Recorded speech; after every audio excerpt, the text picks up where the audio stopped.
আসসালামু আলাইকুম। ওমানের একজন বুড়া বাবা দেখেন,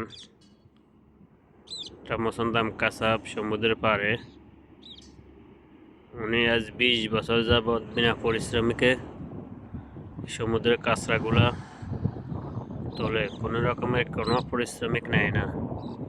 রামসন্দাম কাসাবে পড়ছে বোকা সিটি। মাশাআল্লাহ, অত্যন্ত ভালো মানুষ। এই 2 মাইল পর্যন্ত জায়গায় উনি পরিষ্কার করেন, সমুদ্রে কোনো রকমের কাঁচরা মাছরা করলে পরিষ্কার করে ফেলান। এটাই ওনার কাম।